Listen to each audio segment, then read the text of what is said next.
still on duty. But what about tomorrow? That's the question we put to people in the crime-plagued Lexington area. They're public service. They got job security. They're not supposed to strike. It's a free society. Except there ain't nothing free, because there's no guarantees, you know? You're on your own. Law of the jungle.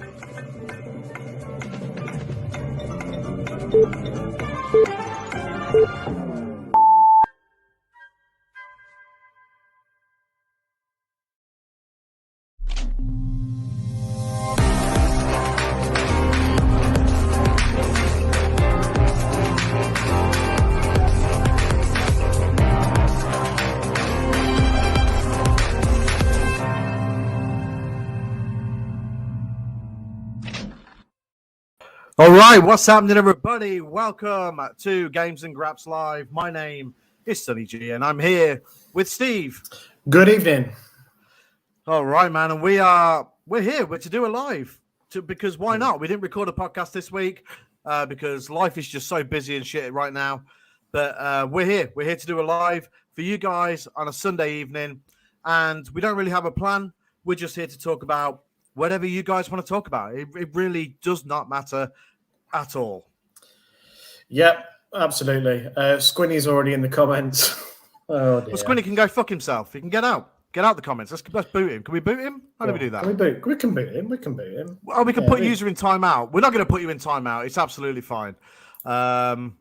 It's totally fine. I'm all good.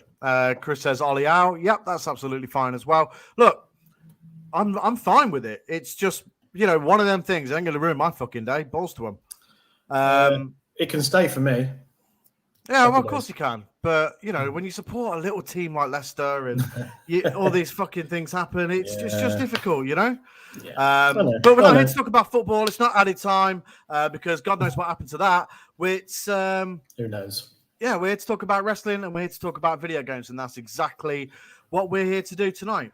We're live on Powered 4 TV. We're live on the Games and Graps YouTube channel and Facebook and all them, you know, all that other stuff. But Finn's in a timeout. Him and Couch are at work. Yeah. Yeah, man. So let's talk wrestling and video games. Let's do it. Games and Graps type stuff. Yeah. Or whatever people in the comments want to talk about. No. Yeah. Just throw it in there. Yeah, well, you know what? We'll start this podcast as we always do. And we'll talk about what the games that we've been playing. So, Steve, we'll start with you. What have you been playing? I've been mainly playing Far Cry. Cool. 6. Far Cry 6. What a game. Absolutely superb. Just everything about it. Graphically amazing. You know, the voice acting's great in it, which is nice, which is a nice change. The characters are great and there's, you know, depth to them and all that sort of nonsense. But above all else, it's violent. You shoot people. You blow shit up. It's great. Oh, yeah. You've got a crocodile that eats people. Fucking awesome. Yep. Absolutely awesome. It's a fantastic game. And, thanks to Ubisoft again for the code. You know, very much appreciated. But I'm going to see this one through to the end. I know I said it about a few games that I've played in the past and then not gone, but I am going to finish this one because it's just so enjoyable. You know, my time is limited with games like that because obviously I can't be playing games like that with the kids around. So I have to wait until they're gone and whatnot. But superb that. And, you know, still stuck in Football Manager world. But yeah, mainly Far Cry. It's just excellent. Really love it. Are you glad that, so obviously, you know, usually you'd be sort of fairly casual with gaming and whatever. And Are you sort of glad that you made this sort of leap into Far Cry, into that world? Obviously, it's a massive game, so much to do, so much to see. Are you sort of glad that you've started this and are going to see it through? I always. It's strange, really, because every now and then I'll play a game, I say, like Far Cry, like a first person. You know, I absolutely love BioShock. Like, it's one of my favorite games, ever. And I love playing games like that, but then I just very rarely get, maybe it's the length of them, maybe the thought of plowing 50, 60 hours into a game is like a bit much. I'll happily do that with Football Manager though. So that's, sometimes it's a little bit like, okay, let's have a think about what I'm going to do. What am I going to put my time into? So I do enjoy games like this. I just don't play enough of them, I guess. Yeah. So yeah, I am glad. I'm glad I've given it a try. And it was a game that when before it was coming out, I saw some stuff and I thought, oh, it looks quite interesting. But then it's like, I'm not paying 80 quid for it. It's that sort of thing with me. I guess it's the price point with a lot of this stuff. Yeah. That puts me off. But then, if anything's going to be on Game Pass and it's a similar sort of thing, then yeah, I'll download it and give it a try. But yeah, I'm loving it. It's really, really good. Really, really good. Cool. How many hours would you say you've put in so far? Not loads, 7 maybe at tops. Yeah. So I've barely scratched the surface. Fair enough. Yeah, I think I read somewhere that it's a 25 main story. If you just plow through it, it's like 25 hours. But then I think if you want to try and do everything, it kind of doubles the time. Yeah, I mean, with these games, usually you can the world does sort of open up after the main story's finished, and you can go back and do stuff if you should want to. Yeah. Do you see yourself wanting to do that, or is it sort of a thing where you want to mainline the story first of all? No, I think I'll just try and do as much as possible. Yeah. So I feel it's one of those games where I think I want to make sure I see everything within the game. A little bit like GTA. You want to go and you want to go and drive to the edge of the map or to the highest point and all of that because you just never know what's going to be there and true. Things like that. So and it's like earlier on I was playing it and I was driving around and I was like, I probably need to sometimes just jump on this game and drive around and see what I find. Sometimes it's quite good with these kind of games because you can just sort of soak in what's going on in the world because these worlds now they're not like empty. There's always stuff going on. There's always stuff to look at. There really is always stuff to see. So it's it's a cool thing. I mean, if you've not played a game like this in a while, it's actually quite refreshing to take a break from the norm. From the likes of FIFA and Football Manager and whatever, but it's a nice, refreshing change. Plus, everyone loves a bit of violence, mindless video game violence. Oh, that's great. Absolutely great. Chris asked a question in the comments there. I've seen a lot of good things about Far Cry, but haven't seen a whole lot about the villain. Better than the last few or underutilized again. Obviously, a lot has been made of the villain because of who it is. Obviously, he's in Breaking Bad and loads of other stuff. And he's a great villain, but he's not. There's so many great characters with great personalities in the game that it's not a case of him getting lost in the shuffle because I don't really feel like Far Cry villains ever do. It's more a case of him. He obviously orchestrates everything, but there's a lot of very interesting characters in the game, and I'm not that far in myself at the minute. But so it's very difficult for me to sort of say whether he's underutilized or not. But he's a great character, and the aura that he brings to the story in general is great. But I think I'm too early in to really sort of say whether he does or doesn't feel underutilized. I think with this, it's not something I'd thought about actually until Chris mentioned it about how much I've actually seen the villain. And from what I've seen, what I've played so far, you don't see him a hell of a lot. Yeah. But he's always there. Yeah, he's very much sort of mainlining. He's in the main story, like side missions and stuff. Yeah, he'll be mentioned by the characters, but you'll see his face on billboards and stuff during the world. Exactly. Yeah. This is what I mean. He's there throughout, even if he's not physically there. His face is on billboards. You hear his name on the radio. You're always talking about him with the other people or the characters in the camp. as well. There's graffiti on the walls of his name, and he is everywhere, even though you may only see him so far quite fleetingly. But you don't forget that he's the villain. Put it that way. Yeah, I think that's probably fair to say. Chris says, funny too that we now have 2 Far Cry villains from Breaking Bad. Great actors, man. Yeah, really good. Really good. I mean, I'm looking forward to carrying it on. I'm still playing through some of the stuff that I'm playing through at the minute. And Guardians of the Galaxy comes out this week. So I'm looking forward to playing that as well. But yeah, it's a great game. It's Far Cry. Like I said it on the podcast last week, that it's more Far Cry. Yeah. So you know what you're walking into almost instantly. It's Far Cry in that familiar Ubisoft type surrounding. You know what I mean? It's that Ubisoft style setting and way of doing things. So enormous map, loads of side missions, loads of towers and shit to do, just loads of stuff. Yeah. It's great. It really is. It's it had that sort of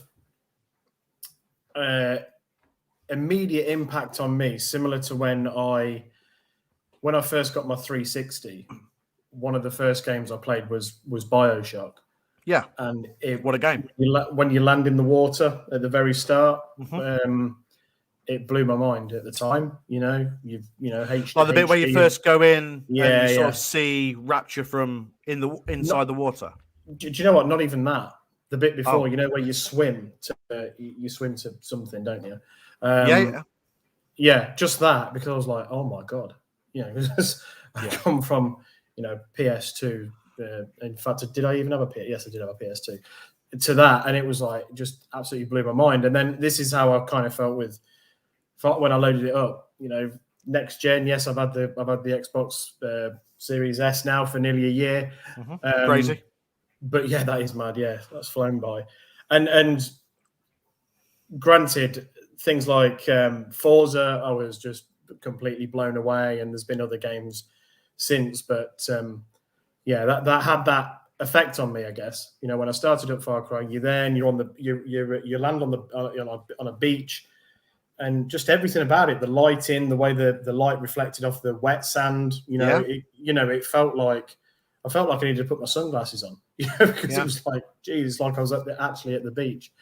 Yeah. And I spent 5 minutes just walking around the beach, looking at stuff, thinking, Jesus, this is unbelievable. So yeah, it had that similar effect that BioShock did when I first played that. I love that feeling with games. I mean, you text me and you were like, wow, this game looks stunning. Yeah. When you first played it. And, it's so true. It really does look stunning. And I love that first sequence as well, sort of that leads you up to the title screen of where it comes up with Far Cry 6. But yeah, I think that whole sequence was really, really good, where you are your character before you wind up on the beach. Yes, before all of that, where you get to choose whether you want to play as a male or a female. That's great. All of that's great, and you're trying to run down to the sewers or whatever it was to try and not be seen. That was intense. It's tense, yeah. It's really intense, yeah. You're like, shit, run. Yeah, it's crazy, man. That's a great way to bring you into the game. I felt. Yeah. But look, definitely. It's definitely worth trying. Look, if you like the Ubisoft formula, then I think then you will like this. If you've played Far Cry before, then great. If you've not played Far Cry before, just think Assassin's Creed but first person and more violent. Yeah. With guns, and knives and shit. But yeah, good stuff. And as well, the I know Finn called it bitch mode the other week, but the playing it on, is it story mode? The kind of the easier setting for numbskulls like me that don't play a lot of first person shooters. It's very it's quite fair on you, I would say. I would say it's definitely fair, yeah. In terms of you not dying every 30 seconds. No, and there's nothing wrong with playing video games on the easier setting, because they're there to be enjoyed, not to be fucking stressed over. Yeah, of course. Yeah. Chris says he played Bioshock for the first time a couple of years back. Great set of games, all three of them. Amazing. Squinny's never played Bioshock. I highly recommend them. They're short games. Well, I say short. Chris has just said they're sort of 15, 20 hours max. Yeah. But what I would say with Bioshock is you can also get it really cheap now. You can get like the collection. It always pops up in sales for less than 10 quid. Like I think I've seen it at like $7.99 at its cheapest. So look out for digital and definitely pick it up. Even if it's just something you have in your collection and you don't necessarily go to straight away, it's definitely worth having there because they're amazing games, great settings, great atmosphere. It's just so good. Yeah, incredible. So definitely check them out, Squinny. Definitely do. Question for you in the comments here, Steve. Hey, Steve, I'm not a big on the first-person perspective games at all. I love an easy mode unless trophies, obviously. Yeah, that's fair enough. And there you go. Yeah. Chris says I had the collection for 8 quid, as in Bioshock. I don't think I paid a lot for it either. I think we went halves on it, actually. Yeah, we may have done. Yeah. When it first came out, actually. Yeah. But yeah, great set of games. Really, really good stuff. Definitely ones that the Bioshock with Bioshock, there's only a few games that I would do this with, that ones that I would want to keep revisiting every now and then. And I feel like Bioshock is definitely one of them, along with like Batman Arkham and stuff like that. Yeah, there's not many games I've played through twice. There's not a lot of games I've played at all, to be fair, but there's not many I've played through twice. But Bioshock 1 and 2 is definitely that. I've played through them. Played it on both on the 360 and the PS4. Yeah. And they're just great games, and they tell great stories, and they're just those games where you can put on, and I think the guys in the comments will sort of appreciate this as well. They're the kind of games you can put on, and although you're paying attention to them, you're just enjoying them. You know what I mean? And the more times you play them, the newer things that you see and take in, and every single time you play those kind of games, they feel special to you because you sort of investing yourself more in them. Because you're taking more in. Because, the first time you play it, you're going through it, and you take a lot of stuff in, but a lot of stuff sort of goes out as well because the story, just takes over. But, the more times you play it, same with Uncharted there. Chris mentioned Uncharted, and I'm with that as well. The more you notice more stuff the more times you play. It's like when you watch movies and you notice more stuff the more times that you watch them and TV shows or whatever. Talking of movies, I would love for someone not to make a really good film of the Bioshock. A Bioshock?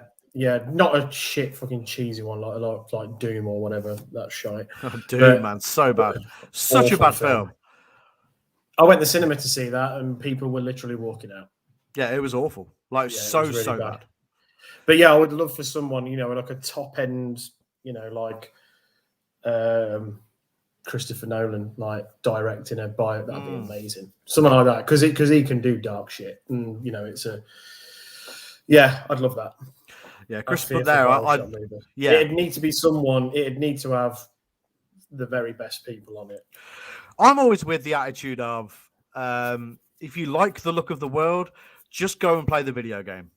Yeah, that's true. Yeah, because you're going to get that experience firsthand. So a lot of people, they're going to be introduced to Uncharted for the first time by watching the Tom Holland movie.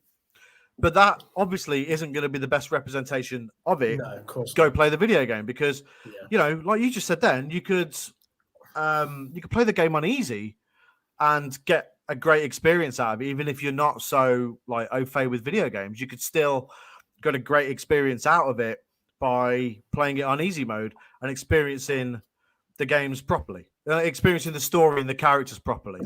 Because, like stuff with Uncharted, when Nate and Sully are like talking to each other back and forth, just walking through the levels to stop the levels from being sort of boring or anything like that, just silence. They talk to each other during it. And like same with Bioshock, where you pick up the audio logs and you get more of the story. With films and TV series made of video games and whatnot, you don't really get that. No, I guess not. I mean, I quite like what Chris has put there, like Bioshock. Like most intense video games don't fit into a 2-hour movie. That's very true. So I don't know, maybe a TV show, something like Netflix or HBO could chuck a load of money at it. That'd be amazing. Yeah, I mean HBO obviously they're doing the Last of Us TV show, and that looks great. Yeah. Based on the pictures that I've seen so far. But again, the best experience of The Last of Us, although I think the HBO series will go sort of in depth with what the first game was or is, the best experience is still to experience the video game, in my opinion. Yeah. And I feel like there's probably a bit of an ignorance towards video games from people who don't play video games. But they're willing to watch a TV show or a movie based on a video game. Yeah. It's like, just try it. Just try the video game. Story mode difficulties are made for people who just want to experience a great story. And, for me, some of the greatest stories told in any art form over the last, 10, 15 years are video games. Yeah, for sure. I agree with that. The Last of Us is a prime example of that. Yeah. One of the first one, and the second one's great as well. But the first one really resonated with people, and there's some of that. That's one of the greatest stories ever told in media, because it's just so well fleshed out, and you get that chance with video games because you can flesh it out. You can flesh the characters out, and you can do so much more. Red Dead Redemption 2, perfect. Uncharted Collection, brilliant. BioShock, so many great games. Like Ghost. I just finished Ghost of Tsushima. That was a great story.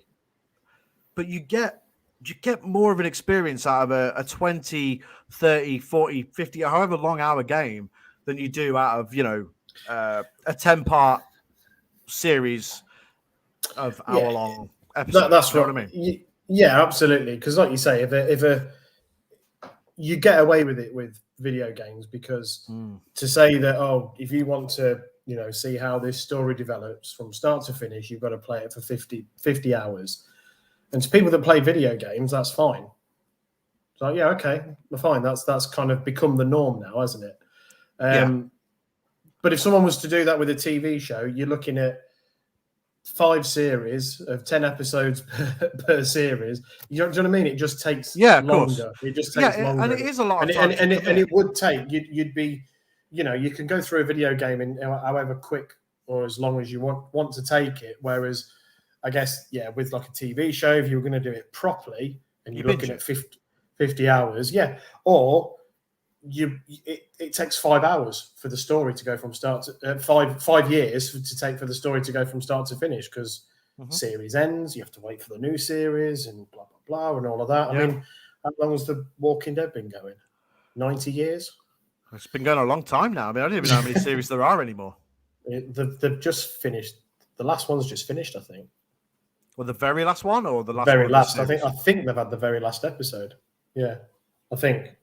I've turned off from it a long time ago. I think what I'm trying to say is, but I think people who don't play video games are missing out on some of the greatest stories ever told. I mean, Chris has just put there Spider-Man on the PlayStation. Yeah, almost better than any of the movies. Same goes for Miles Morales. Great story. The best Spider-Man movie is still Into the Spider-Verse anyway. Fuck them other ones. Agree. Yeah. So. Hey, look, I love when these things go off on a tangent and we just talk about whatever. And that's the beauty of doing the lives, because we can just talk about whatever we want, whether people are watching or not, whether people are commenting or not. We can just go off. We can just have a conversation. Finn was here a second ago. Hey, get back to work, all right? Couch isn't paying you to fucking come into YouTube streams on, during work time, all right? Yeah. So, our backs are hurting. And they really are. They're hurting a lot. Mine actually is. Yeah. Got my neck anyway. We're getting older and our backs are hurting. And it's not helping when we have to carry this. But that's okay. Yeah. Don't worry about it. Especially with Finn being so hench as well. He's stacked. Fucking, So I've been playing. What's been taking up most of my time is this game, Kana, Bridge of Spirits. And I'm playing it on PlayStation 5. Shared a bunch of screens over on Instagram. and Facebook and our Facebook as well, just like you did with Far Cry. And it's such a beautiful game. And again, this goes back to that thing of if you're not playing video games, you're missing out on so much. Because this game, in my opinion, and this, what I'm going to say might sound stupid to people. It might sound stupid in general, but it's one of the best sounding games I've ever played.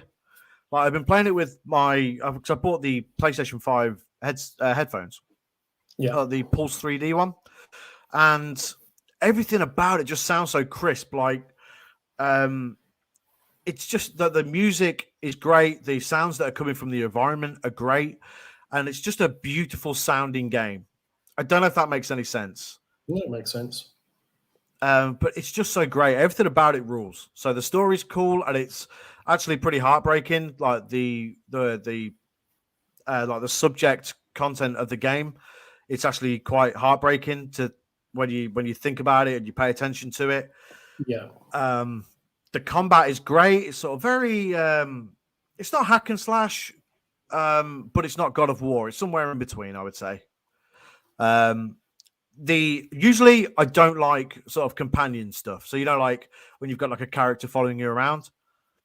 But this has a companion mechanic to it that really works for me, and it sort of helps you progress through the game. But it's not annoying.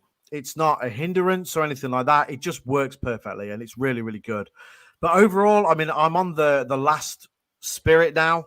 So I'm not sure how much longer I've got. I'm going to play it again once I've finished. Once we've finished doing this tonight, get another hour or so in before bed. But I'm really enjoying it, and I'm so happy that I both picked it up and stuck with it. It's just it's a wonderful, wonderful game. And if you've got a PS4, you've got a PS5, I recommend it highly. I'm sure it looks just as great on the PS4. As it does on PlayStation 5. And for a first effort from this studio, absolutely spot on. And one of my favorite games of the year, easily. And it will definitely be in my top 5 games of the year come December. Awesome. Yeah. But yeah, man, really good stuff. We jumped on Sea of Thieves the other day. Yeah, I just thought of that. I don't know what I popped in my head, but yeah. Yeah. Yes, we did. We did. First time in a while you jumped on with Darren the other night. I had to re-download it and jumped on and it was great. We had a good session on it. We had a really good session on it. Great haul as well. Yeah, they've added a load of new stuff. There's new enemies and new things to collect and different things you can cash in. Yeah, it was really good. Yeah, really, really good stuff. They've added so much. I saw earlier on today that they've just hit 25 million players. Yeah. Which is is an unbelievable milestone. So congratulations to the guys at Rare. Because I think, it's a game that's not going to be for everybody. But it's one of those games that I feel like you need to try. If you've got a group of friends and you've all got Xboxes and Game Pass, just jump in together. It takes a little while to figure it all out, but once it clicks, it's just so much fun. We've talked about it a lot on this podcast, but honestly, it's a hell of a lot of fun. Yeah, it's great. It's just a good laugh, and sometimes you get annoyed with it when you just constantly sink in and things like that. Yep. But you can also have a load of fun like we did as well. Yeah. I think that was our biggest haul ever, wasn't it, the other night? It's up there, yeah. It was... Because we got 5-star on the emissary, which we'd never done before. No, yeah.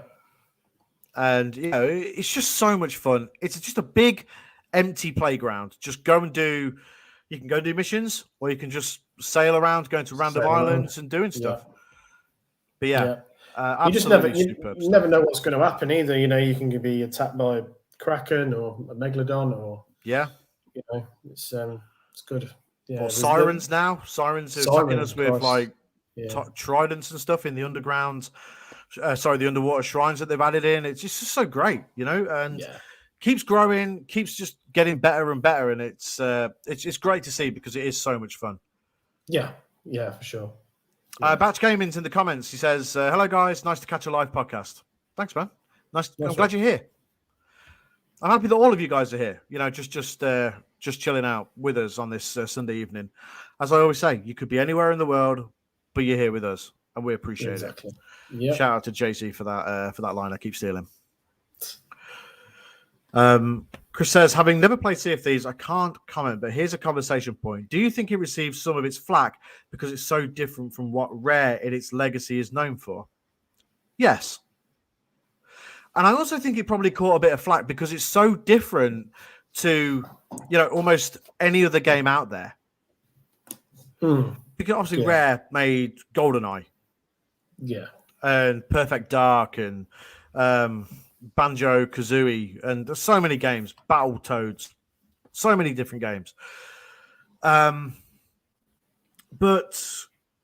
this is so different, and I think the online multiplayer aspect of it probably deters a lot of people because it is more fun with people, with friends. You can go out in a smaller boat on your own, but it isn't as much fun. It's more fun in a group of people. It's quite stressful going out solo as well. It is because there's a lot of different things to it. Yeah, you got to get the sails right. You got to drop the anchor. You got to steer it. You've got to, if you get hit, you've got to empty the bottom of the boat out of water whilst also repairing it. You need a team. You need a crew. You do need a crew. I think that's. You definitely need that. I mean, there are some unbelievable people out there that just go out on their own and can down a boat with 4 people on it, and you think, oh, right, okay. But, those are few and far between. But no, it's a fun game. It really is. It is a lot of fun. And, I do think it's caught flack because, it is different and people want what they want from Rare. But I think it caught most of its flack because it is different. At the end of the day, it's a pirate multiplayer game. And when you say that to somebody out loud, it sounds mental. Yeah. You're like, why would I want to play a pirate multiplayer game? Yeah, you really have to play it to appreciate it. And I think people are really starting to appreciate it. The first 10, 15 minutes of when you and Captain Conspiracy dragged me onto it, I was like, what is this? I was like, what? I don't get... Because you were saying about how fun it is, how good it is, and, it's a right laugh. You can have a right laugh on it. And about 15 minutes in, I was like, what is this? Yeah. But actually, once you get out on the seas and you figure things out and you're like, oh, you need to do that with the sails and you need to do this and that's how that works. And that's the thing. It's a game that, because you're given so very little at the start, just there's a boat, go out. You have to figure it all out as you go along. And there's probably loads of stuff that we're still doing wrong or could be done better. So, you're constantly learning on the job. Yeah, absolutely. Batch says he's only round the corner from Rare, probably about 30 minutes away. Same as us. We're very close to Rare as well in Twycross. Yeah, it's about 30 minutes down the A5. Yeah, whereabouts are you then, Batch? We should turn up. We should just go, hey, Games and Graps. Yeah. Have you heard how much we praise your game on our podcast? Yeah. Can we have a look round? Yeah. Nuneaton. Oh. Batch is in the Nuneaton. Batch, I too am in the Nuneaton. That's where I am. That's where I'm sitting in the Nuneaton right now. And I'm in Hinckley, so not far away. No. Look how close we all are. Look at that. It's a small world after all. What a terrible fucking ride. Yep. Absolutely terrible. It's like Assassin's Creed Black Flag, bad Assassin's Creed game, superb pirate game. Yeah, it's Rare and Graps. Rare and Graps. There we go. It could be. Look, Rare. If you want to, if you want to hook up, let's do this. Rare and Graps. Some shock if it's in your back garden. Yeah, right.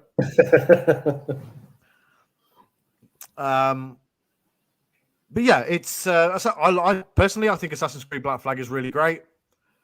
But it's probably it is a good Assassin's Creed game, but it's probably not in keeping with the Assassin's Creed games up to that point. If that makes sense, Chris, you're going to know a lot more than me because you're the big Assassin's Creed fan here. So if I'm speaking out of turn with that, then by all means, correct me because I'm very much a fleeting Assassin's Creed player. But yeah, you know what? I forgot what we were even talking about. We're talking about Kenna. I keep pronouncing it. I want to call it Kenna because that's what it looks like, but it's Kana. Kana is how they pronounce her name in the game. Kana. Of course, Assassin's Creed is now all fucked anyway. That's true. Also very true. Yeah. Yeah, for sure. Totally fucked. Totally fucked. Totally fucked. I've been totally thrown off here. Right, what were we talking about? Gaming, video games, all sorts of stuff. Video. How did we get onto the subject of Assassin's? Oh, Sea of Thieves, that's what we were talking about. Sea of Thieves, yeah. So yeah. I moved to probably the best spot of Nuneaton, literally walking distance from everything. Do you live next door to me or what? Because I live in a good spot in Nuneaton as well. Literally walking distance from everything. It's good to know it's like next door. Yeah. Well, oh yeah, I'm at 119 the road Sonny lives on. Yeah. I thought you were going to give. No. I thought you were just going to sell me out. Yeah. Yeah, it's 123 Twat Road. Yeah, that's exactly where I live. The station view ringabout, aka council depot. Yeah. Yeah, I know where that is. Look out your window. Yeah, just a guy just bashes stone through the window. It's like, hi, I'm here. on his mobile. Look, that's you. Yeah. Hey guys, shout loud, see if we hear you on Sonny's mic. That'd be awesome. Yeah. I actually work at the current council depot. Believe it or not. So yeah, there we go. Good times, right? So if your bin doesn't get collected batch gaming, it's Sonny's fault. It isn't. I don't do that. I don't do that shit no more. It's still Sonny's fault. Okay, yeah, fair enough. Still my fault. It's still my fault. 100% my fault. It's like it's my fault that gas prices are going up. It is. It is your fault because you obviously are Mr. Gas. Yeah, Mr. Gas. That's your name. That name again is Mr. Gas. Mr. Gas. First name anyway. Piss myself if Kay burst in now and scared the shit out of Sonny. She's not here actually. She's gone to the cinema with her younger sibling. She's probably had enough of me moaning about football. I wasn't moaning about it actually. To be fair, I sort of took it all in for exactly what it was, and that was shit. So right, Chris says, okay. That's not what I heard. I was stressed. I was stressed at the time, but it was, not a case of. Kaylee said that you've sat there and had a dirty protest with your Ollie Out t-shirt on. Yeah. That's why I put this hoodie on, because I've got my Ollie Out shirt underneath.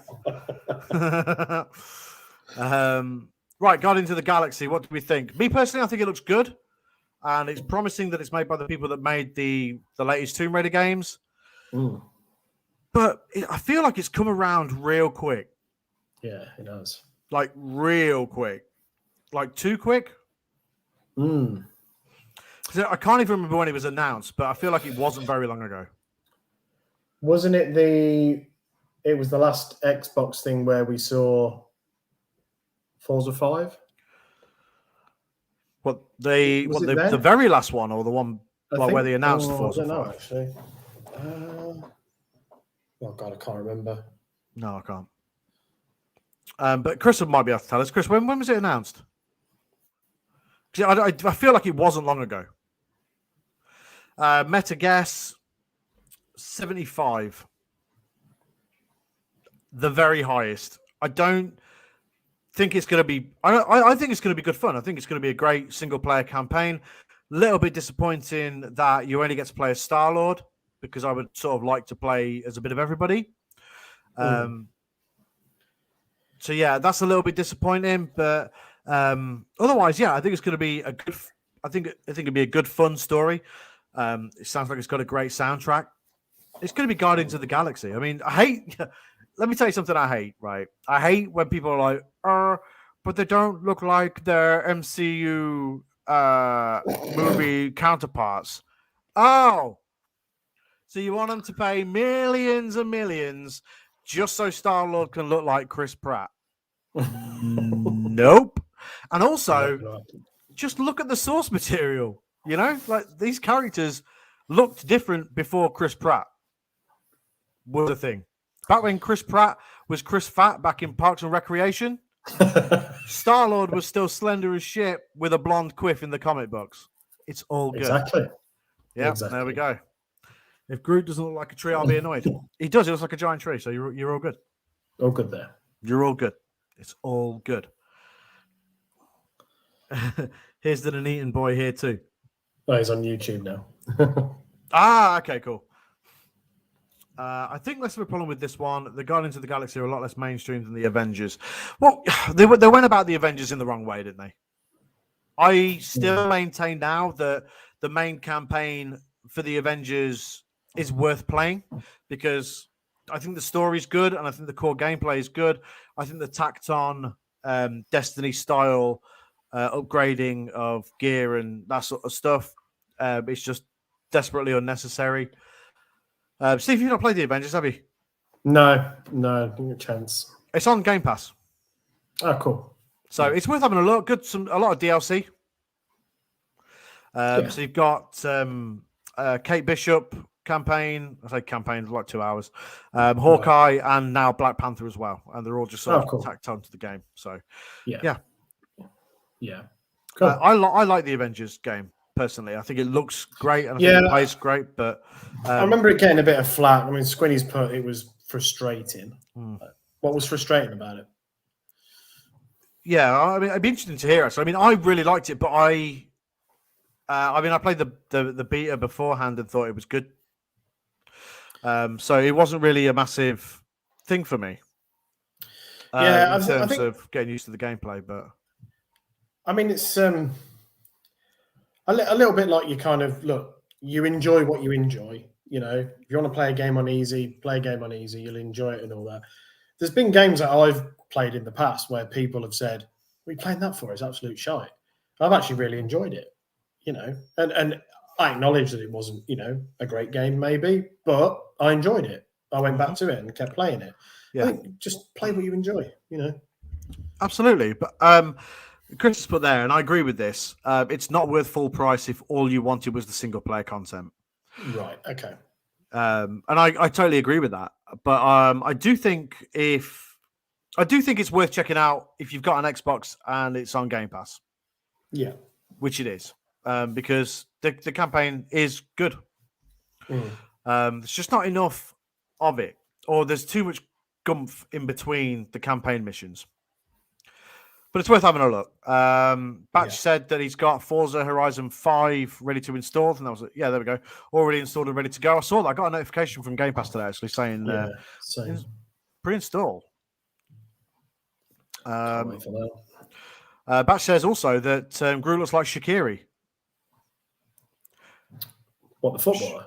I think so, yeah. But it depends which version of Groot, I guess. Yeah, I guess so. Yeah. Yeah. Chris says, wow, that launches now. Forza Horizon comes out November 9th, properly, on Game Pass. Answering your question, Steve, Squiddy says, I played it 3 times and it would get to the ship and wouldn't let me select the story I wanted to play once all the DLC was released. I think it was trying to force me to multiplayer. The menus aren't great, but I can probably guide you through it if you wanted me to show you where to go and what to do. It's Squinny's fault, basically. It's not the game, it's Squinny.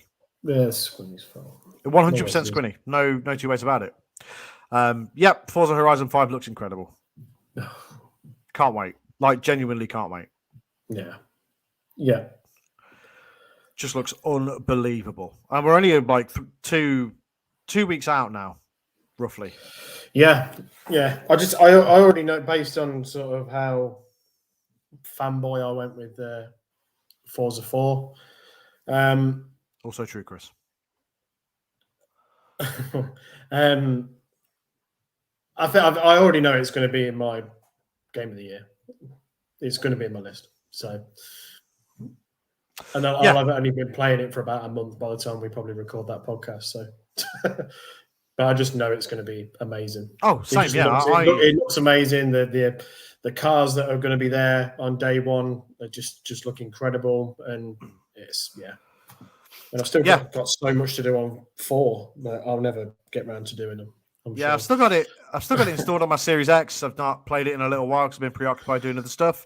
But I can't wait for 5. I already know it's going to be phenomenal. The graphics look amazing. One of the best looking games, quite possibly of all time.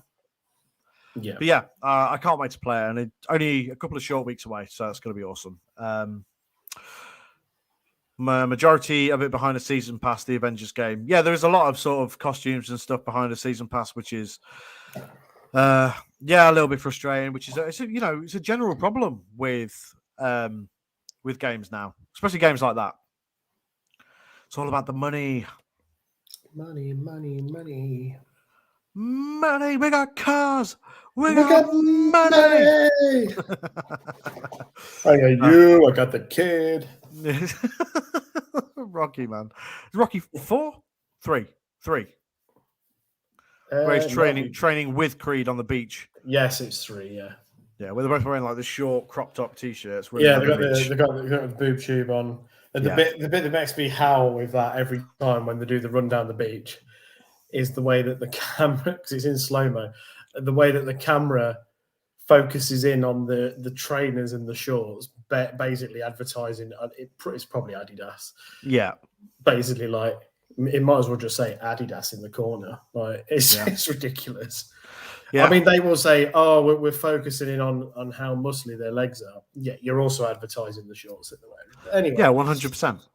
Yeah. Right, Chris, it's GTA time. Okay, Steve, did you see the trailer for GTA Remaster Collection? Yes. It looks great. It looks way better than I thought it was going to look. Yeah, same. Yeah. And I can't wait for it to come out. That's like, what's that, November 11th, is it? Yeah. I think it's that. Yeah. I can't wait to play it. It looks great. GTA 3 is one of my personal favorites, and I'm really, really excited to give it a go. Chris would like to make a suggestion to the podcast. May I suggest upon release you all try one of each of the GTA games and report back individually on the pod. I mean, like an hour or two, not a huge amount. Yeah. So I could try GTA 3. One of you guys could try Vice City and do the San Andreas. That sounds good. Yeah, we could do that. Definitely. Yeah. It just looks great. You know, I think they've surprised a lot of people with how great they do look. Yeah. What are you clicking around looking at? I was just looking to see when the release date is. I can't find it. I'm pretty certain it's November 10th or 11th, something like that. It's pretty soon. Day after Forza. So I think Forza released on the 9th, GTA released on the 10th, which I think sounds about right. Oh dear. Yeah. Chris said there, like you, Sonny, all we wanted was modern controls. Yeah. Yeah. Yeah. And they've delivered that to us with they're basically going to play like Grand Theft Auto 5. Awesome. Yeah. Yeah. No, I'm really looking forward to that. Definitely be getting that. Brilliant. Yeah. Oh yeah, definitely. Yeah, it looks awesome. Can't wait. Yeah. Batch says only gripe could be really properly remastered. Think of the Crash Insane trilogy. Yep, good. So that was more of a remake, really. Could have gone that route. Imagine how amazing it would look. I think it would be a massive undertaking to do it. To fully remake those 3 games. Yeah. Not gonna lie, I do want to hear Billie Jean too. They're probably not gonna. I think they've probably lost the license to it, unless they've got it back again. I don't know. Maybe. I mean, obviously, we did talk about this actually, didn't we? And we were on about sort of the voices and whatnot, because Vice City's actually got like some serious actors in there. Well, I say some serious voice talent in there. When I say serious actors, Danny Dyer's in it. So, I don't mean serious actors. I mean actual celebrities. Burt Reynolds on the flip side of that, though. He's on it. Stunning. Like a young Burt Reynolds. But yeah, as cool as it would have been to have the 3 Grand Theft Auto games remade completely from the ground up like Crash was, I just think it would have been an impossible task for Rockstar to undertake, unfortunately. But yeah, I can't wait for those games. Really, really excited. 55 quid. But you are getting 3 very large games for that. Yeah.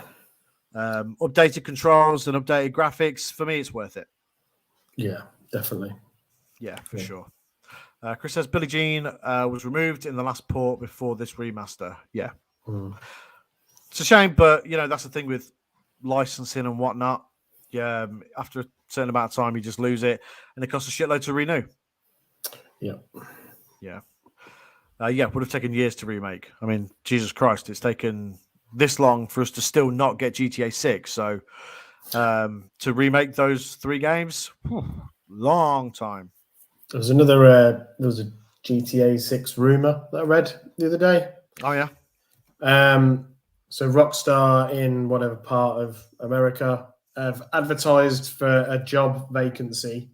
Can't remember what the job title is, but the vacancy would suggest that it's to work on a large game. For Rockstar? Yeah. Okay. Yeah. I mean, we will get GTA 6 eventually. God knows when at this point, but... Yeah. We've still got the next version of GTA 5 to release early next year yet, so we're a long way off GTA 6 at this point, I would imagine. God, yeah. I wonder if we'll get like a bit of a spruce up of GTA 4. Potentially. I like GTA 4. I really liked it. I really liked GTA 4. Yeah, I thought it was good. I really enjoyed it. Like, I really enjoyed the character. I like Nico as the main character, and I liked all the characters you encounter through the game. Great soundtrack too. Liberty City looked great. Yeah. So I enjoyed it. So yeah, a lot to enjoy about GTA 4. It'd be cool. I'd like to see a bit of a GTA 4 remaster. I'd like that. If I had a guess, it is almost better house on GTA 6 launching after the 10-year mark for GTA 5. Not a bad shout. And GTA 4 was amazing, says Chris. When did 5 come out? 2013. So next year. No. Year after. Jesus, I know where I am. Liberty City was awesome. It was really good. There's so much to love about GTA 4. Great story, great characters. Looks rough now. I played it relatively recently on Xbox Series X. And, in comparison to newer games, of course it looks rough. But, really good game. Great DLC as well. Really good DLC. Ballad of Gay Tony was really good. Yeah. As was the Lost and Damned. Yeah. Really good, substantial as well, like really big DLCs. Oh, yeah. Well worth it. Yeah. Really worth it. For sure. Right, anything else you guys want us to talk about? We're going with you here. We're rolling with the punches. We're all good. We've still got the what are we playing banner up there. Let's take that off. Let's stick something else along the bottom. There we go. The Games of Graps podcast is available on all podcast services worldwide. Steve, will you be partaking in the new Animal Crossing? Yes. Well, new Animal Crossing stuff. Yeah, definitely. It looks really good. Looks really, really good, and it's freshens it up a little bit, adds a little bit more to it. Obviously, now we're getting into the changing of the seasons and stuff. So your island starts to look a little bit different. The trees are turning brown and orange and stuff, and there's Halloween stuff everywhere, and so that's pretty cool. But this new update looks really, really good. Yeah. So definitely be checking that out. So November 5th, is when it comes out, and it's going to be part of the Nintendo Switch Online plus expansion pack. Or it's going to be like 20 quid on its own. So I'm gonna upgrade to plus expansion pack, and just get it that way because Kaylee plays Animal Crossing. So yeah, it's all good. Sean Ryder was Macca in San Andreas. Oh yeah, I forgot about that. Sean Ryder was in San Andreas. Jesus, yeah. Just throw a part in that. Yeah. Steve, any temptation to look for a PS5 going into 2022? At some point, yes. Don't think it'll be early 2022. Probably a little bit later on.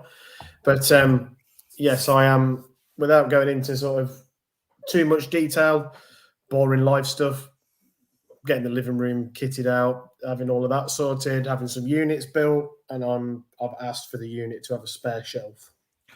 Oh, that reason. The PlayStation 5 preparation. That's smart, though. Yeah. Preempting the fact that you're going to get a PS5, and yeah, that's all good. Yeah. But do you think you go all digital, or do you think you go for a disc one? I think probably all digital, to be honest. Yeah. I feel like we're moving away from discs, aren't we? I mean, we are. I think so. I mean, a lot of people, people, because Finn still likes to collect the discs. And likes to buy the games to the disc. Me, I'm such a lazy fat piece of shit that I just don't want to get up and change a disc. Can't be asked. I mean, it's not so much that for me. It's the room and where to put all the stuff. When you. Well, yeah, that as well. When you think about it, back in the day, you'd have hundreds of CDs and all your DVDs and Blu-rays and Betamaxes and 8-tracks and all that. You'd have like a whole wall of look at all my collection, and now it's all in that. So which is crazy as well when you think about it. It's so it really is mental. It's like that. Do you remember Tandy? Remember the shop Tandy? Yeah, I do remember the shop Tandy. Yeah, there's an advert. I think it's from their like winter Christmas catalog thing, and it's like buy all these things, and they're all there as separate things. Video recorder, dictaphone, electronic notepad, a camera, blah blah blah blah blah blah, or calculator, all of this stuff, a watch, and it's now all of it is now in this. Yeah, it's insane. Like the fact that I still also a load of other stuff. You can use this as a sat nav. You can, it's crazy. I saw this unbelievable. Not that I would ever use this, but I saw something absolutely. Or someone posted a video. I'm going way off topic here, but if you send your flight number to someone over iMessage, they can tap on it. You just have to send the flight number, no other link. They tap on it, and a screen comes up that tracks the flight. Wow. That's awesome. It's crazy. The amount of stuff you can do with a pocket device these days is just insane. Back in the day at school, we were just writing boobs on a calculator. Yeah. I mean, I do it on the calculator on my phone now. So, of course, you still have to do it, but if you have to use the calculator for any reason, if you've not written the word boobs on it, then what's the point of even having it on there? Yeah, exactly. Yeah, exactly. So Batch, have you got a disc version of the PS5? Is that what you're saying there? Squiddy's got a disc one, but only so we can trade when FOMO gets too much, which is totally fair. The flight thing is amazing, says Chris, and woo boobs. Yep. Well, that's what we're all about on this podcast. I agree. Woo boobs. Woo boobs. Bibs. Yeah. Right. What else do you want us to talk about? We're here for you guys tonight. To be honest, you're keeping us entertained. It's Brett. Brett's here. Brett's here. What's up, Brett? Hi, lads. I've been to a boot sale today and found some wrestling figures: Sting, Randy Savage, and Papa Shango. Ooh. Get in. Nice. Very nice. PS5 Pro seems to be confirmed. Yeah, that probably isn't something that I'm that interested in. It's been, I got my PS5 pretty easily, but a PS5 Pro. If the whole of 2022 flies by without me getting a PS5, then I might just wait for that. Yeah. Batch is looking to get a disc version. So what are you playing on at the minute, Batch, out of curiosity? Obviously, you mentioned you're having Forza already downloaded. So are you on a Xbox One or are you on an Xbox Series console? Squiddy says, my phone has started to tell me it's going to start raining in 8 minutes in my location. Time it. I want to see how accurate it is. Yeah. Is it just done that? Mine's just told me to go to bed. Nice. Is it past your bedtime? 1 minute past 9? Oh, way past. Yeah. Yeah. But it's fine. We'll carry on for another half an hour and then we'll. No, I'm joking. I'm only joking. Xbox One and PS4 Batch has got. Cool. The main thing is you're enjoying gaming. And, games still look great on both of those consoles. Oh, I jumped onto Mario Kart 8 for the first time in fucking ages. Yeah. Mario Kart 8. I barely play my Switch at the minute. I've got too many games to play on like PS5 and Xbox. Yeah, Dakota's playing the Switch more than I am. But I thought, I'm gonna chill out and play a bit of Mario Kart.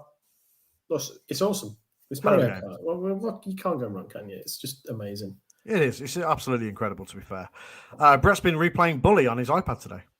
Ooh. Great game. Not sure I could deal with it on touch controls, though. Yeah.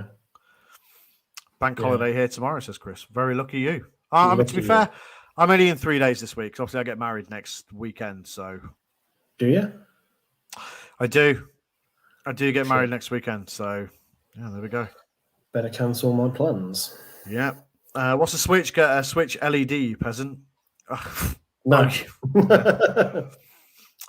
Brett says, do you think the way tech is going that, like Musk says, Elon Musk, I'm assuming there, says we'll be overrun by machines, computers, if you think more like Matrix or the Terminator?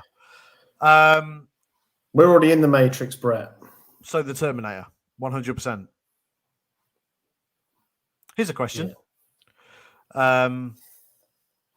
Surely coming out to Undertaker's theme, yeah? I would love it. To be honest, I would be all over it. I'd be all over it. I'd love that shit. It'd be so good.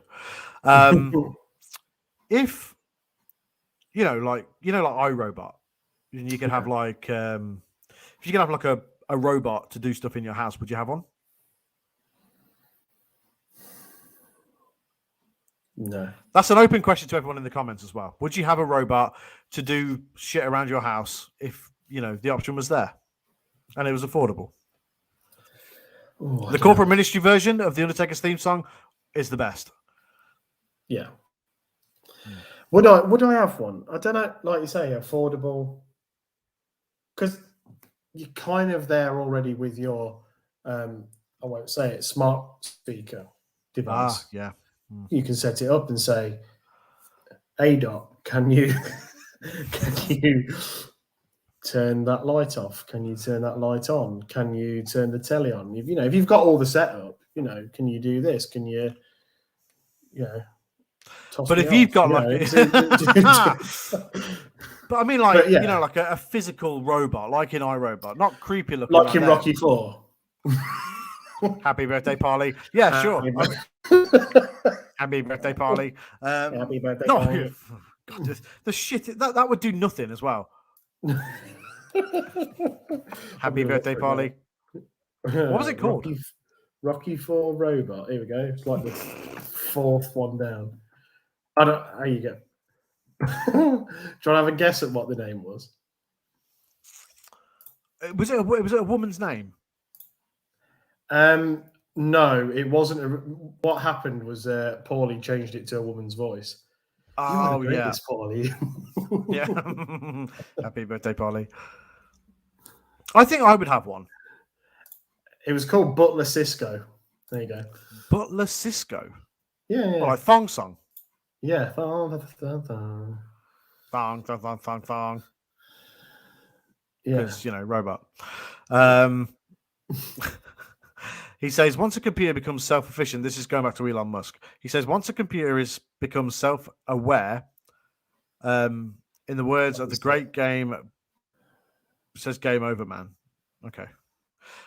He stated that a robot can just process information not even half a second will see us as bags of blood and skin and just create havoc. And I think he's probably sort of overthinking it a little bit. I don't think we're at that point where robots are going to tear us apart. Not yet, at least. No. I think we are becoming a hell of a lot more reliant on stuff like that, like automation and stuff, even in the sort of line of work that I'm in. It's all about how can it be done by automation? Can it be done by a computer rather than a person? And you think, and I'm there going, no, because I want a job, so you can just kind of not look into that. So yeah, it's definitely there, definitely happens. A lot of it though comes down to cost. That's the thing. So even with like businesses, yeah, they could like the work that my team do where I work, you know, a computer could do 10 times the amount of them just because it could, but the cost is ridiculous. So yeah. This chat definitely changed when Brett enters. Yeah, it did. The whole complexion of it just changed. We were having a great conversation about video games and stuff like that. Brett comes in, and now we're talking about robots. Having a robot in your house to like do housework for you and stuff. I mean, Brett, you are right with that. It's just very fast, maybe too fast for making machines do everything. Think 50 years ago, didn't you? Yeah, I mean, look at the. Don't say sorry ever. No, don't say sorry. It's an awesome conversation point. And we're talking about anything here. You know, the lives for sure, random as shit. So. Yeah, I mean, yeah. Look how far the iPhone has come since in the last 14 years. Yeah, unbelievable. Is that how long it's been out now? 14 years. Well, this is the iPhone 13's out now, isn't it? So it's got to be around then. Yeah, maybe I can't remember. But yeah, I mean, might be longer. The iPhone has progressed so well. Phones in general have progressed ridiculous amounts. Remember when we were at school and we had like them shit BT Cellnet phones and like crappy massive Nokias and stuff. Yeah. This is what you see. If anyone's a robot, it's Finn. Yeah, for sure. Yeah, for sure. Yeah. Dan, Terra Sports Inc. What's happening, Dan? Wow, this is deep but good discussion. Hey, look. It's a. What's your standpoint on this, Dan? Welcome to the stream, by the way. Would you have a robot to do your like housework and stuff if the option was on the table? I don't know how it gets to this. We started so well. It started like the normal podcast, and now, you know, now, everyone's here now. We're having a great time, and the conversation's just rolling. It's gone completely off the rails. I love it. That's why I love doing these shows. See, what could happen if we end up with like robots and whatnot? It'll be like WALL-E, you know, and everyone will just be like really fat. Happy birthday, WALL-E. Yeah, yeah, maybe. Happy birthday, WALL-E. They'll just be like, oh yeah, give me that cake, or whatever. Sounds awesome. Yeah. I think maybe another 25 years, we may see something close to machines on our level. 25 years. Okay. Have you seen them fucking robots playing basketball and stuff? It's crazy. No. Have you not seen it? No. See, I'm not too worried about robots taking over because let's face it, how would you just spray it with water and it'll break? Well, yeah, you're right. I mean, it depends how coated it is.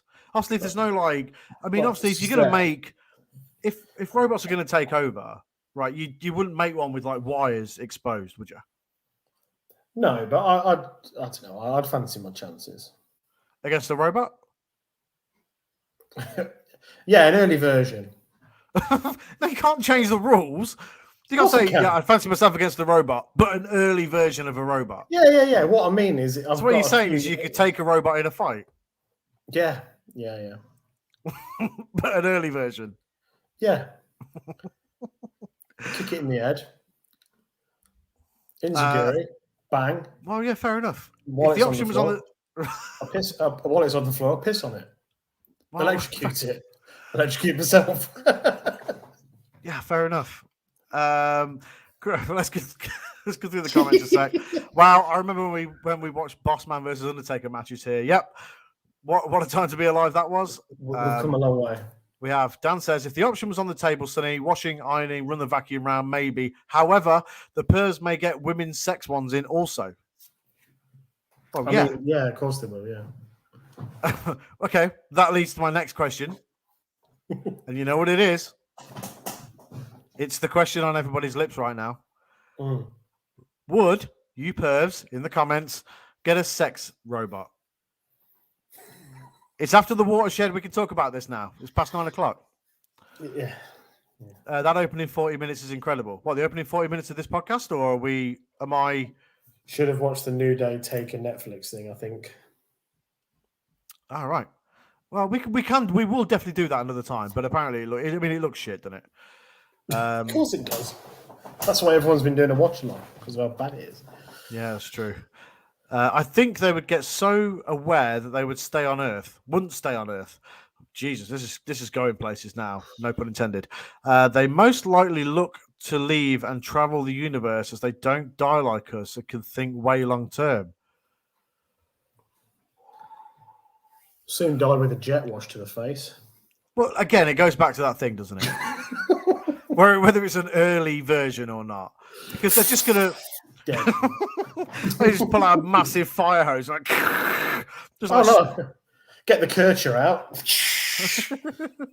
Done. Kircher. Get off the patio, you fucking piece of shit. I'm so lost with the comments here now, to be honest. Hear me out. Our leaders. Oh, here we go.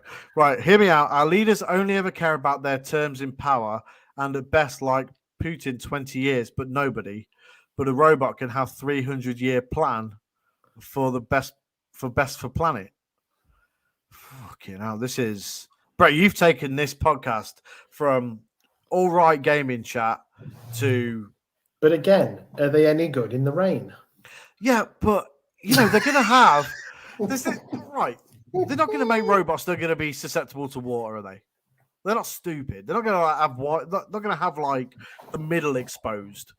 Or anything like. They're not going to have like plastic face, plastic like breastplate, and then like fucking wires exposed on their arms. Depends who makes it. Yeah, but if you go half-assed like that, you don't deserve to make robots. Yeah, I guess so. I think it would have to be sort of like locked down as well, like an operating system like Apple is. Because if you did it like Android and people could do whatever they want to it, that's when things are going to go crazy. Yeah, true. In fact, I think it will probably be Apple that bring the first robot out. You think? And I'm not saying they're going to call it iRobot because they won't. Sure, they just call it iBot or something like that. They should call it iRobot just to fuck with people. They should. No one will buy one because of that.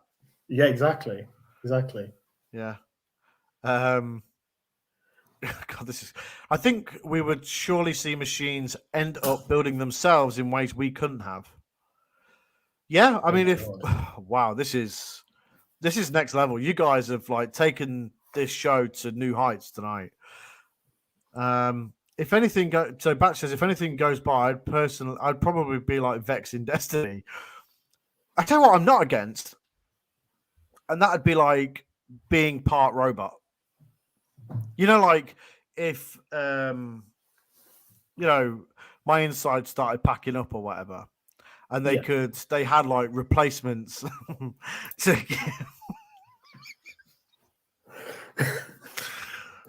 and like you could replace robots.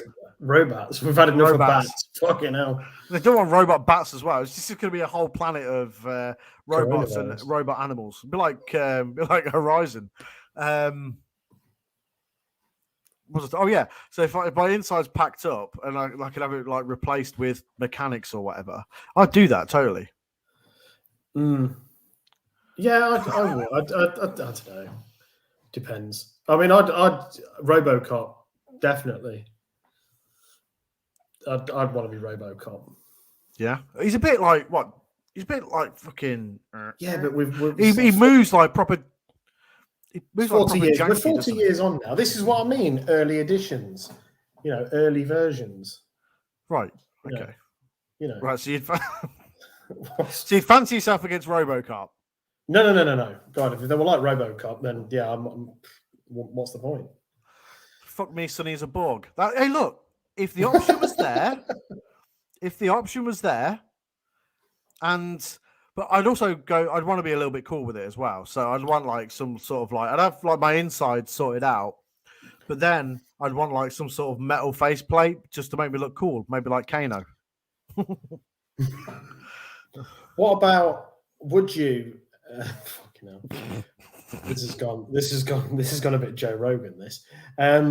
Would you put your brain into a computer so you could live forever? Yeah. Yeah. If it was like a robot body though, would you mean like that? Like if you could take my brain out and I'd still be me, but I'd be in like a robot body. Do you mean that? Because I don't want to be sitting inside a fucking PC forever. Watching that. You know what I mean? Do. Yeah. Morning.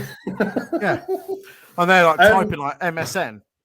Yeah, if it's put my working brain, not when I'm kind of like really old and it's like dementia's kicked in. Like me now with this conversation. Yeah, into a robot, you live forever until someone hoses you down. You live forever. Yeah, but I don't want to give someone that option to be able to do that. What, hose you down? I thought you said close you down. No, hose you down, because of the water. I'm going back to if I was going to have my brain put in a robot, like a computer thing forever, right? I'd be like, I don't want one with wires exposed. I need a plastic coating so that I'm susceptible to water because this fucking genius over here thinks he can just hose me down and I'll die. Just wear a waterproof jacket. Sold. There you go. Well, we know that waterproof jackets don't work. No, they don't. Absolute shit. Right, hang on. We've got some. Let's go back to the thing we had here. What's everyone's best version of robots in films? I'll start. I always like the Alien film one. I know which one you mean. God, what the fuck's his name? You seen Alien? It was a long time ago. I can't remember his name. My favorite. I mean, Terminator's awesome. Yeah.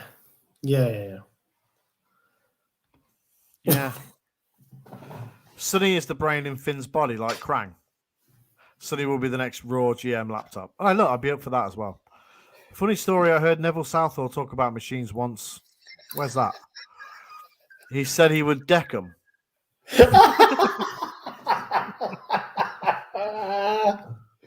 Oh, good old Nev. Sonny could be the new Johnny Five from Short Circuit. Great film.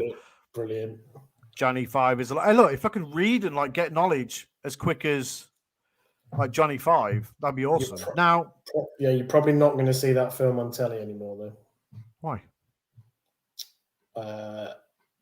How can I put this? The lead role isn't played by an Asian person. Oh, okay. There's a white guy pretending to be an Asian guy. Mm-hmm. Got ya. Okay, that's a shame. Good film. Always knew Sonny would love some fingering from Michael Cole. Of course. Oh God, this is taken a weird turn. Yes. So based on your comment, then Johnny Five is no longer alive. No, it's on sale at Tesco. What is Short Circuit? Woke BS. Yeah, you know what? I mean, to be honest, I didn't know he wasn't Asian, but to be honest, it honestly doesn't matter to me. Like, I don't care enough to. I'm not a big enough Short Circuit mark to be bothered. Well, no, I'm not either. But yeah, you know. No, Michael Cole is. If you look at the Alien films, A is for Ash, B is for Bishop, C is for Cole. In Alien Insurrection, is that what it's called? And then D for David Prometheus. Oh, David, of course. So the next AI we might be called starting with E, like Eddie. Flight of the Navigator. Okay, cool. Yep, good film. I'm just so lost. What a time! What a great podcast this has been. Chris wants to talk about wrestling. Let's talk about wrestling. Look, RoboCop's been in WCW. Oh, yeah. Yeah. Good times. And now he's in the Direct Line adverts. Yeah. So it's Turtles. Tom. How much money do you think Direct Line have paid for all this stuff? Not a lot. Do you not think? No, I bet they have actually. Because didn't they have Harvey Keitel? He was doing them for a bit, wasn't he? Yeah. With his, no, he does a different one, doesn't he? Harvey Keitel. It's one of them, isn't it? Yeah, one of them. Does like Harvey Keitel do Money Supermarket or something? Or yeah, one of them. Yeah, Direct Line. They have. I think they've got Turtles, RoboCop. They are Transformers. They did. Yeah. They love it, don't they? That's why they do love it. Car insurance is so expensive. Yeah. Oh. Yeah, those good times. Yeah. Right, what do people want to talk about? Just tell us. Well, I mean, this has already gone to the dogs, so we may as well carry on. Direct Line. Delighted them fuckers ain't no. Right, okay. Here no more. You're on about Tim Blaney, the actor who was Frank the Pug in Men in Black after the Short Circuit movies. Oh, really? What? That's the. So the guy who plays the non-Asian guy in Short Circuit is Frank the Pug in Men in Black. Squeenie wants to talk sex robots. Look, that's another podcast for another time. Graps talk time, surely. Yes, let's talk wrestling. Let's do that. Charlotte Flair then has been getting a little bit of. For anyone not familiar with Charlotte Flair, here's a picture of her. So she's in a little bit of heat backstage. Is she? Yeah. So there's like a title exchanging segment on SmackDown or something where her and Becky were due to like switch championships because Becky's off to Raw, Charlotte's on SmackDown, and apparently Charlotte didn't like the way that it was going to go, went off script and threw the championship on the floor, and then there was apparently some sort of heated conversation backstage between her and Becky. Wow.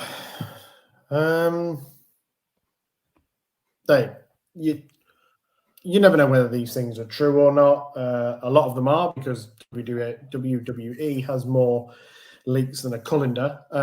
So there's probably an element of truth to it. Obviously, a lot of it depends on who reported on it. There's some very, very reputable ones, and there's some that just aren't. So this is Charlotte having to be escorted out of the arena. Yeah.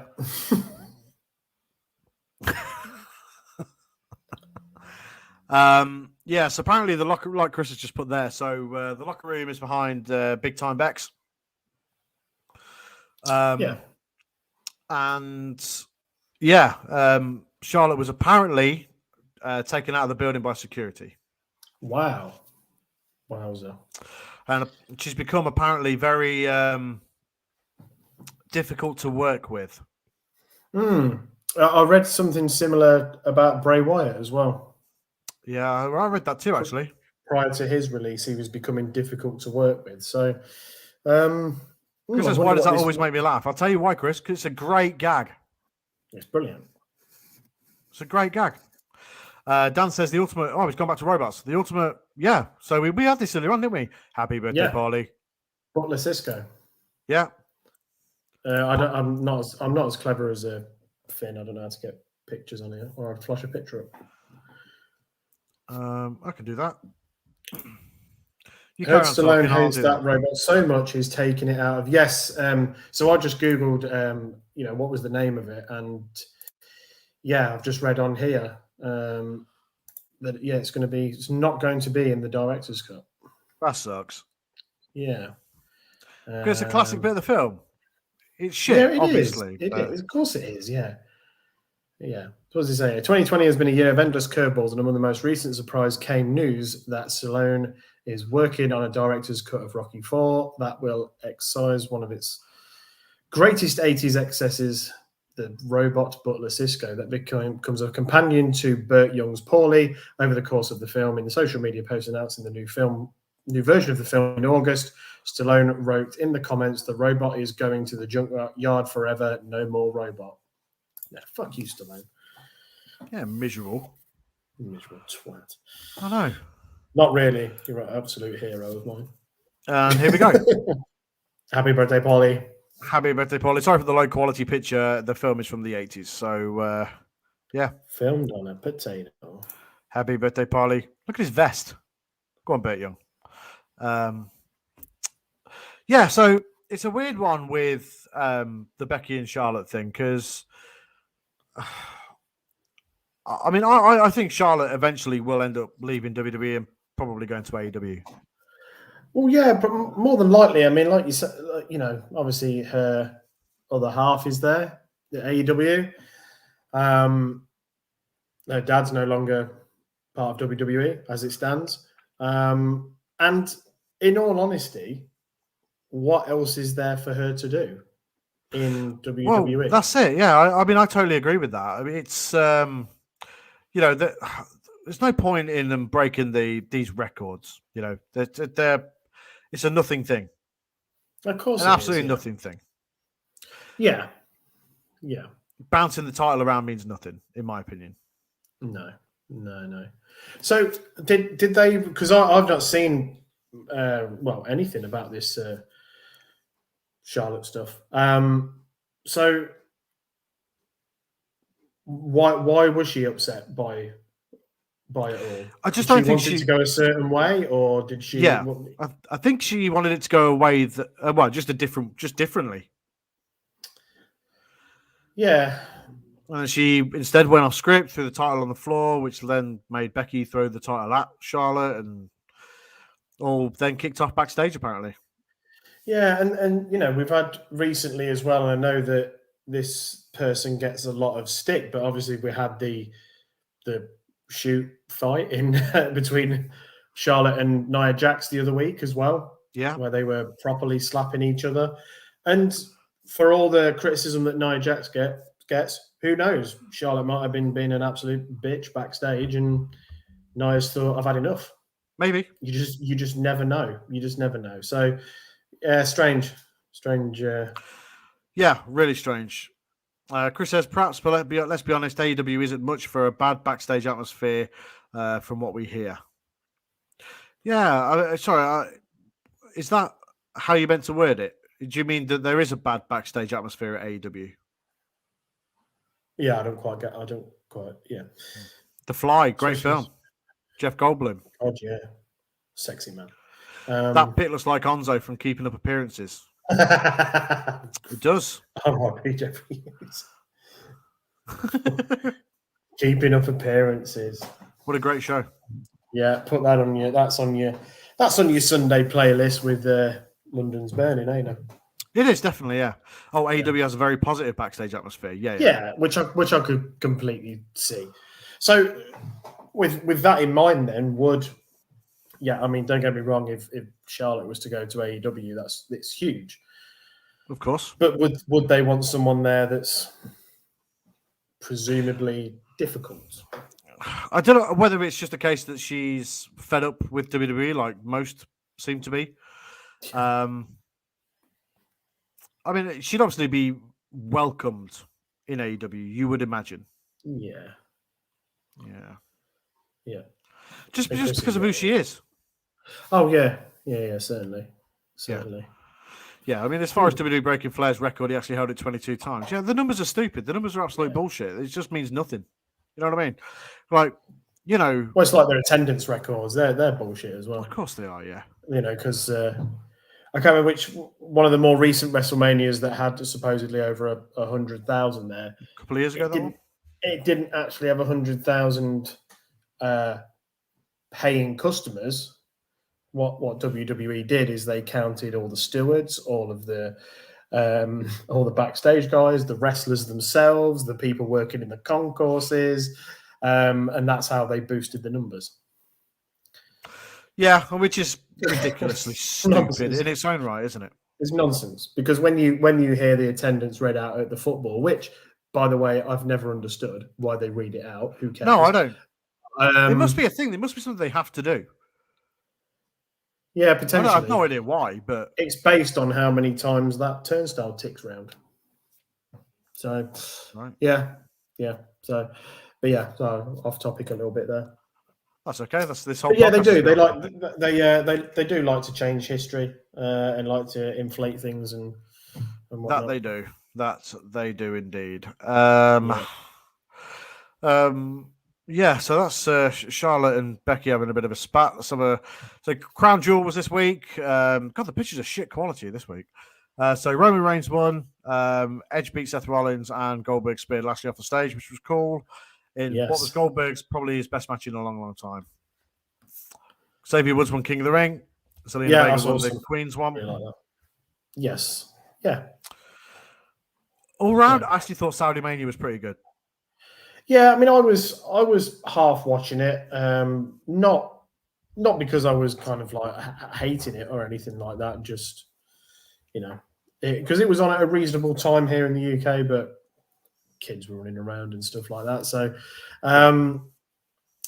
but yeah, there was some cool stuff. I like the Mustafa Ali and Mansoor match. That was really good. Yep. I really like the Bobby Lashley and Goldberg match. The ending was superb. And I think overall,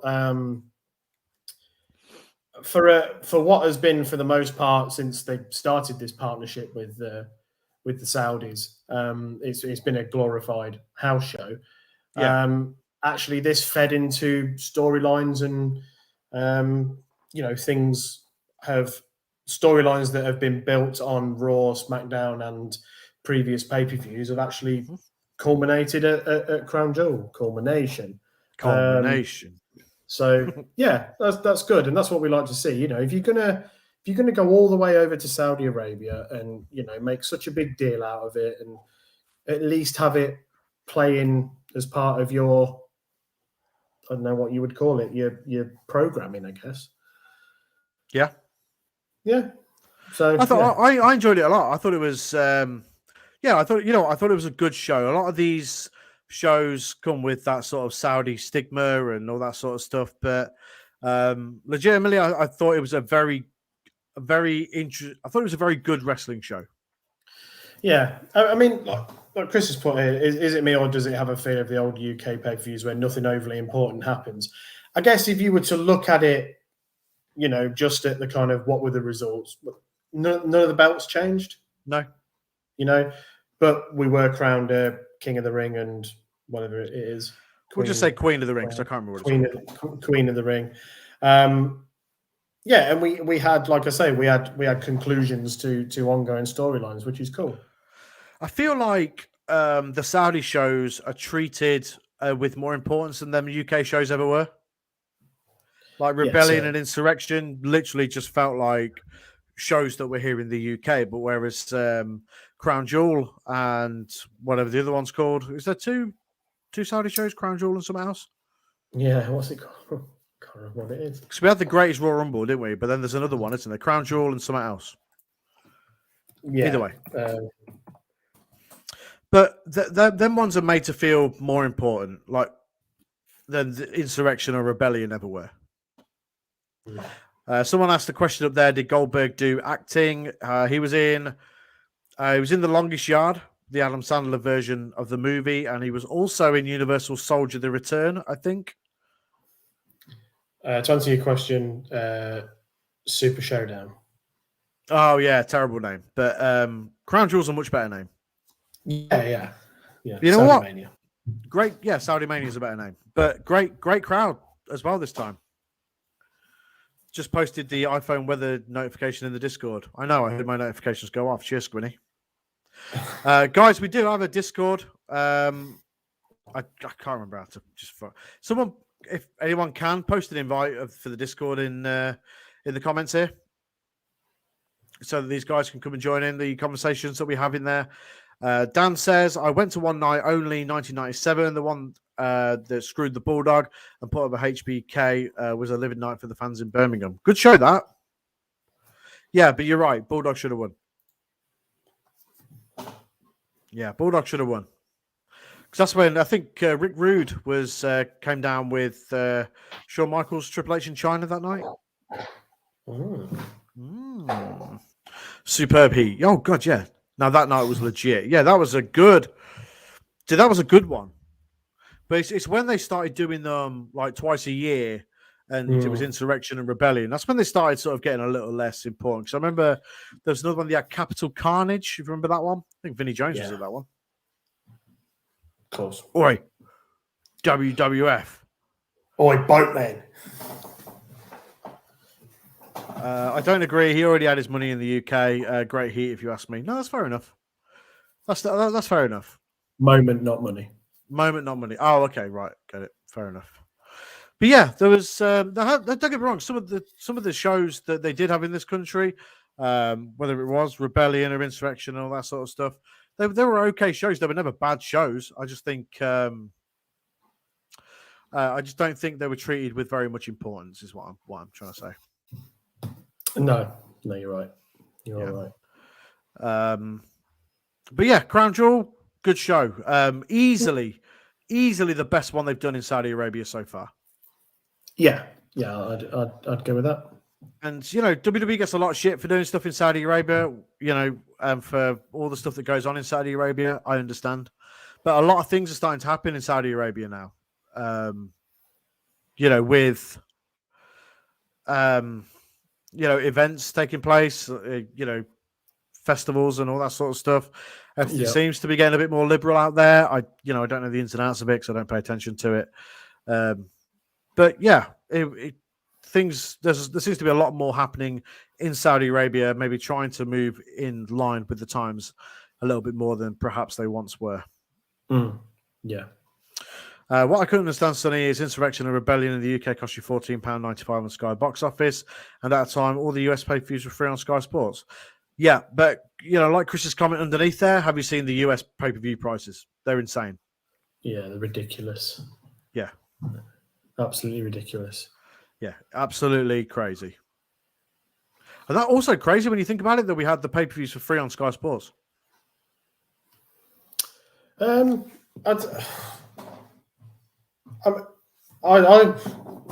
they? I always remember having to pay for them. Not all of them. At one point, like Rumble, you'd have to pay for the big four, wouldn't you? Rumble, Mania, Survivor Series, SummerSlam. I don't know. Not always. In fact, didn't Channel 4 Didn't Channel 4 have a Rumble? Channel 4 had the Rumble for a couple of years. They had Backlash. Yeah. They had that Armageddon where Jericho beat The Rock and Austin in one night. Yeah. Rumble 2000 was free, yeah.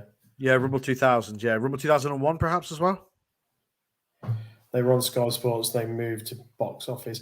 Yeah, that was probably... it was probably on Sky Sports before I A, had Sky Sports, and B, was into wrestling. So that's fair enough, yeah. By the time I got into it, it was probably all on pay-per-view. Quite possibly, yeah. Yeah. Quite possibly. They obviously realised how many people were watching. Yeah, it was all free on Sky Sports, like Mania, etc. Yeah, all of it was free on Sky Sports. It was crazy. Yeah. Mania 15, 16, 17, and 18. That would have been when, like, the Sky logo was, like, gold, wasn't it? Do you remember? Sky Sports. Yeah. I know what you mean. Like gold. Yeah, that was probably around that time. Yeah. Yeah. Glory days. Glory days, yeah. Channel 4 pay-per-views baffled me. Yeah, I know. Because they were shown on a delay, if I remember rightly. Yeah, I remember the one that I stayed up and watched, and Mum went ape shit because I had school the next day. They showed the same segment twice. Oh, okay. Which one was that? Oh, God. Well, I'm guessing it would have been like 2001, whatever it was that was on Channel 4 in 2001. Yeah, they ballsed up. They played like... Invasion was on Channel 4, I think. Yeah, I think you knew the result of one. You knew the result of it before the match because they'd put the segment in the wrong place in the edit. Got you. Yeah, I think Invasion was on Channel 4. Mae Young got her tit out and they put a banner up saying oops.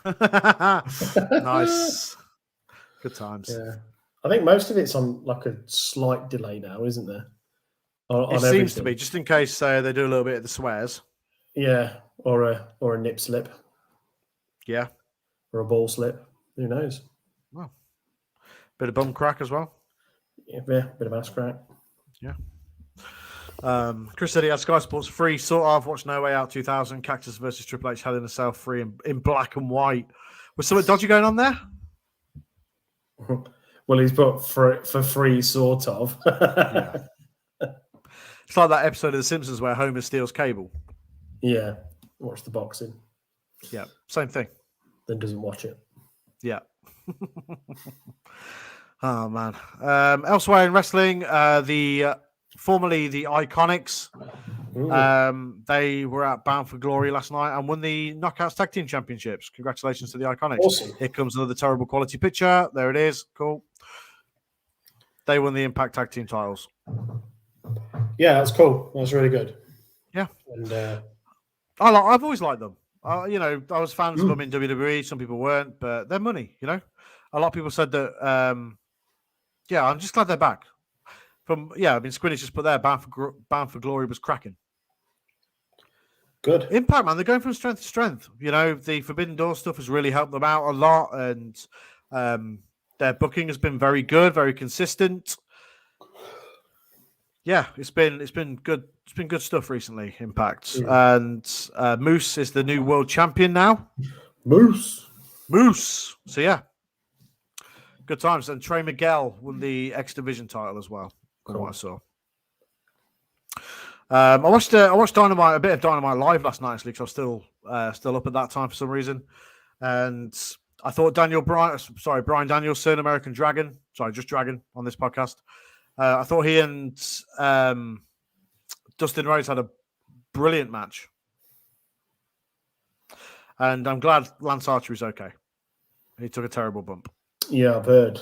I've not seen it, but Impact go from strides to strides, says Brett. Yep, absolutely, 100%. Plus, you can watch it for free on the Impact app, which is great. So if you do like Impact, then do that. Or even if you're interested in it and you've got an iPad, just watch Impact on there. It's like an hour and a half every week. So it's well worth having a look at for sure. Superb wrestling match. Yeah, Danielson versus Rhodes was very, very good. Cool. Yeah. That's good. Could do without the result of the main event. If Squinny hasn't watched it, I'm not going to ruin it. But could do without that, but it is what it is. Still free, yeah. Still free. Brett likes NWA as well. You have to pay for that now, don't you? There's like an NWA subscription on Fight like there is with AEW, something like that. Doug Williams. Yeah, man. I'm on a show with Martin Kirby in a couple of weeks' time. That's going to be cool. That is going to be cool. Yeah. The result is one thing, but it was a superb match. Yeah. Almost felt like that result was always going to happen. But we'll talk about that. We'll talk about it in Discord when Squinny's watched it. Yeah. But yeah, anyone else want to talk about anything else? Or, we've been on for an hour and 45. I think we've covered a wide variety of topics on this live. We've gone from talking video games, having a great in-depth conversation about that, to robots. What do we think for the title match? Full Gear. I would imagine we're going to get Omega versus Danielson. Ooh. I would at least, I would imagine, because they went to a draw last time. Yeah. I imagine they'll go again, but actually have a finish. Oh, because it's not. Sorry, at Full Gear, it's going to be Hangman versus Omega, isn't it? Yeah, I did think. Yeah, when you said. Yeah, sorry, it's the finals of the Eliminator. That's yeah. I honestly, I think that it would be the right thing to pull the trigger and have Hangman win. I think so. Yeah, a popular choice. It would be a very popular choice, but I can see Omega winning for them to have Danielson take the belt off him in another classic. So it's a very difficult one. Yeah. Very difficult one indeed. It just shows how good the roster is, though, doesn't it? Oh, God, yeah. There's so much potential for people to be champion and carry the belt. and it not be a God, why are they champion? Yeah, there's so much talent in that main event scene and in AEW. Yeah. It's absolutely crazy. But long story with Hangman and Omega. So the logical thing to culminate that story would be to have Hangman win the championship. But you're right in what you're saying. Also, Dragon has thrown a spanner into it. So it's very tough to call. But I'm really looking forward to that show, man. Really looking forward to it. It should be good. Yeah. And of course, we'll do a pre-show before the pre-show for it. Oh, yeah. Oh, yeah. And it's a Saturday night. Oh, yeah. Oh, yeah. Oh, yeah. Because that's what we do. We do them pre-shows. We're not here all the time doing lives, but when we do, we fucking do it right. we fucking do. Yeah. We do it right. And that's what these shows are all about. Before you go, superb night. The last 2 hours have flown by. They have. Which has been a blast, actually. Really enjoyed it. The first hour, I was like, "Oh, where did that go?" Yeah, absolutely crazy. Also, random but one. But did you think David Platt was the actor in RoboCop? I can see what you mean. Yeah, I know. Yeah, there is a resemblance. David Platt. Did Nick Barmby, the football player, ever star in a TV series called Buried? No idea. Nick Barmby. Man. Guys, as always, it's been an absolute pleasure to be here. Yes, we'll try and do a regular podcast next week because obviously I'm going to be incredibly busy with stuff. But we'll do what we can. If not, then we will definitely do one the week after. Yes. But yeah, thanks for joining us for the last couple of hours, guys. It's been a real blast. We've had fun and it's helped take my mind off a shit football result, and I've had a blast. So, guys, I hope you've enjoyed the last couple of hours. As always, help us out with a like and a nice comment. It all helps the algorithm or whatever. Finn knows more about that shit than we do. We're just two dummies. And Robot Podcast next. Guys, you want all sorts of different podcasts from us. Let's all go stand in Sonny's garden. You're welcome to come and stand in my garden. I'm not going to let you in, and you can just fucking stand outside in the cold. I'm not even going to put a light on for you. I might put a light on for you. It's harsh otherwise. But yeah, man.